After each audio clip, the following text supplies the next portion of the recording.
తాజా అంశం చూస్తున్నాం. అక్రమాస్తుల కేసులో సుదీర్ఘ విరామం తర్వాత జగన్ కోర్టుకు హాజరవగా ఆయన అభిమానులు విపరీత ధోరణి ప్రదర్శించారు.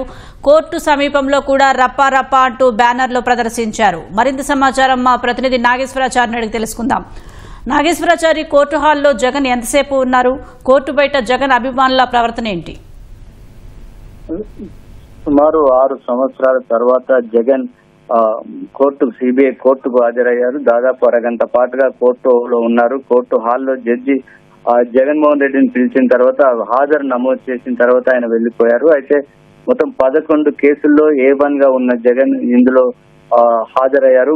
సిబిఐ కేసులకు సంబంధించి 11 కేసులు, అదేవిధంగా ఈడీకి సంబంధించి 11 కేసుల్లో మొదటి నిందితుడిగా ఉన్న జగన్ చాలా రోజుల తర్వాత కేసుకు హాజరయ్యారు. అయితే చాలా రోజులుగా కోర్టుకు విచారణకు అంటే ప్రతిరోజు దీనికి సంబంధించిన విచారణ జరుగుతుంది. అయితే ప్రతిరోజు నిందితులందరూ సాధారణంగా విచారణకు హాజరు కావాల్సి ఉంటుంది. కానీ వివిధ కారణాలు చెప్తూ జగన్ ఈ కేసుకు సంబంధించిన విచారణకు హాజరు కావడం లేదు. కేవలం జగన్ విచారణకు హాజరు కాకపోవడం, అదే విధంగా రకరకాల పిటిషన్లు వేయడం వల్లే కోర్టులో కేసు విచారణ జరుగుతుందని సిబిఐ స్థానిక కోర్టు నుంచి సుప్రీంకోర్టు వరకు అనేక సందర్భాల్లో చెప్తూ వస్తుంది. అయితే ముఖ్యమంత్రి అయిన తర్వాత తనకు పరిపాలన కార్యక్రమాలుంటాయి.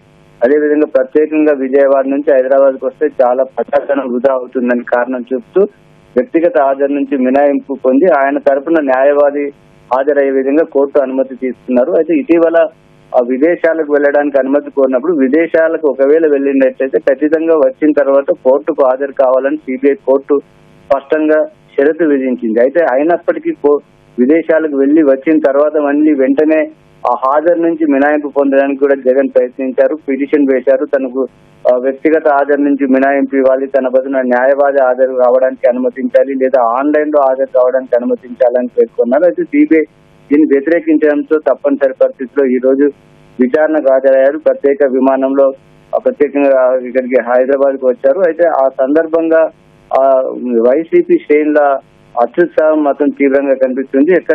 అక్కడ బేగంపేట నుంచి నాంపల్లి కోర్టు వరకు ఒక ర్యాలీ రూపంలో వచ్చారు. ఎందుకంటే ఇదంతా కూడా కార్యాలయాలు ప్రారంభమయ్యేసరికి చాలా రద్దీ సమయం. బేగంపేట నుంచి నాంపల్లి కోర్టు వరకు చాలా రద్దీ సమయం. ప్రభుత్వం నుంచి ఎలాంటి ర్యాలీకి ఎలాంటి అనుమతులు లేకుండా ఒక ర్యాలీ రూపంలో వచ్చారు. దానివల్ల ఇటు ట్రాఫిక్ ఇబ్బందులు జరిగాయి. అదేవిధంగా అక్కడ కూడా ఒక 2029లో రప్పా రప్పా అంటూ ఒక బ్యానర్లు ప్రదర్శించడం, ఇదంతా కూడా విపరీత ధోరణికి విధంగా కనిపించింది. జగన్ కూడా ఆ అభిమానులను, ఆయన అనుచరులను ఏమాత్రం నియంత్రించడానికి కూడా ప్రయత్నించినట్టు కనిపించలేదు. అయితే మొదటి నుంచి కూడా జగన్ కోర్టులో కూడా ఇదే చెప్తున్నారు. తాను వస్తే చాలా ఒక పెద్ద ఎత్తున వస్తారు, దానివల్ల మీకే ఇబ్బంది అనే విధంగా చెప్తున్నారు. కాబట్టి మరొకసారి ఆ కోర్టు తనను విచారణకు పిలవకుండా ఉండడం కోసం ఇదంతా చేశారని ఒక రాజకీయ వర్గాల్లో ఒక ప్రచారం మాత్రం జరుగుతుంది. మొత్తం మీద ఈ రోజు వైసీపీ శ్రేణులు హైదరాబాద్ లో ఒక అత్యుత్సాహాన్ని ప్రదర్శిస్తూ ఒక విపరీత ధోరణి ప్రదర్శించారు. ఇటు కోర్టు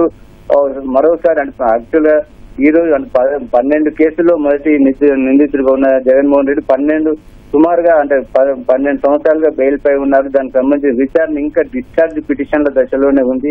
అయితే డిశ్చార్జ్ పిటిషన్ల నుంచి ఎందుకు ముందుకు వెళ్ళడం లేదని సిబిఐ కోర్టు నుంచి సుప్రీంకోర్టు వరకు విచారణ జరిగినప్పుడల్లా సిబిఐ ఇలా రకరకాల పిటిషన్లు వేయడం, కోర్టుకు హాజరు కాకపోవడం వలన ఇదంతా కూడా జరుగుతుందని సిబిఐ కూడా చెప్తూ వస్తుంది. మొత్తం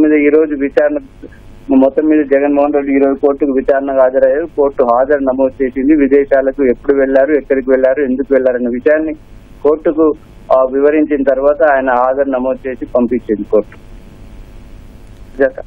ధన్యవాదాలు నాగేశ్వరాచారి.